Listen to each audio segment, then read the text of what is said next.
Hi friends, നമ്മളിന്ന് ചെയ്യാൻ പോകുന്നത് ഈസി ആയിട്ട് 3 മിനിറ്റിൽ റെഡിയാക്കാൻ പറ്റുന്ന ഒരു മാംഗോ ലസ്സിയാണ്. അപ്പോൾ അതിനായിട്ട് ആദ്യം വേണ്ടത് കട്ട് ചെയ്ത് വെച്ച കുറച്ച് മാംഗോ, പിന്നെ ഒരു ബൗള് കേർഡ്, പിന്നെ വേണ്ടത് 3 ടേബിൾ സ്പൂൺ പഞ്ചസാരയാണ്. അപ്പം ആദ്യം നമ്മൾ ചെയ്യാൻ പോകുന്നത് ഈ കട്ട് ചെയ്ത് വെച്ച മാംഗോ ഒരു മിക്സിയുടെ ജാറിലോ അല്ലെങ്കിൽ ഒരു ബ്ലെൻഡറിലോ ആഡ് ചെയ്യുക.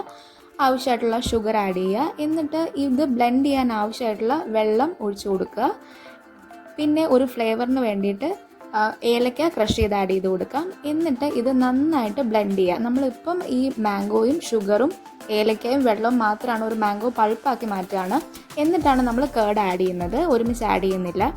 ഇനി ഈ ഒരു മാംഗോ പൾപ്പിനെ നമുക്ക് ഒരു ബൗളിലോട്ട് ആഡ് ചെയ്ത് കൊടുക്കാം. എന്നിട്ട് നമ്മൾ മാറ്റി വെച്ചിരിക്കുന്ന കേർഡും കൂടെ ആഡ് ചെയ്ത് കൊടുത്തിട്ട് ഒരു വിസ്കോ അല്ലെങ്കിൽ സ്പൂണോ യൂസ് ചെയ്ത് നല്ല രീതിയിൽ മിക്സ് ചെയ്ത് കൊടുക്കാം. നമ്മൾ ആദ്യം കേർഡ് ആഡ് ചെയ്യാത്ത എന്താണെന്ന് വെച്ചാൽ നമ്മൾ നോർമൽ കേർഡാണ് യൂസ് ചെയ്തത്. അന്നേരം അത് മിക്സിയിൽ നമ്മൾ ബ്ലെൻഡറിൽ ബ്ലെൻഡ് ചെയ്യുമ്പം ആ ഒരു ലസ്സിയുടെ തിക്നെസ് പോകാൻ ചാൻസ് ഉണ്ട്. അതുകൊണ്ടാണ് നമ്മൾ സെപ്പറേറ്റ് ആയിട്ട് കേർഡ് ഈ മാംഗോ പൾപ്പിൽ മിക്സ് ചെയ്യുന്നത്. ഇനി നമ്മൾ ചെയ്യാൻ പോകുന്നത് കുറച്ച് ഡ്രൈ ഫ്രൂട്ട്സ് ക്രഷ് ചെയ്തെടുക്കുക. അത് നമുക്ക് ഇഷ്ടമുള്ള ഡ്രൈ ഫ്രൂട്ട്സ് എടുക്കുക. ഞാനിവിടെ യൂസ് ചെയ്തത് ആൽമണ്ട്സ് ആണ്.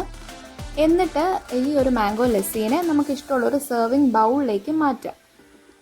സെർവിങ് ബൗളിലോട്ട് മാറ്റി കഴിഞ്ഞിട്ട് അതിൻ്റെ മുകളിലും നമ്മൾ ഈ ക്രഷ് ചെയ്ത് വെച്ച് ഡ്രൈ ഫ്രൂട്ട്സ് കുറച്ച് ആഡ് ചെയ്ത് കൊടുക്കുക. അങ്ങനെ നമ്മുടെ മാംഗോ ലസ്സി വളരെ പെട്ടെന്ന് തന്നെ റെഡി ആയിട്ടുണ്ട്. 3 മിനിറ്റ്സിനുള്ളിൽ റെഡി ആയിട്ടുണ്ട്. എല്ലാവരും ട്രൈ ചെയ്ത് നോക്കണം. ഇഷ്ടപ്പെട്ടെങ്കിൽ കമൻസിൽ അറിയിക്കുക. വീഡിയോ ലൈക്ക് ചെയ്യാനും സബ്സ്ക്രൈബ് ചെയ്യാനും മറക്കരുത്. ഓക്കെ.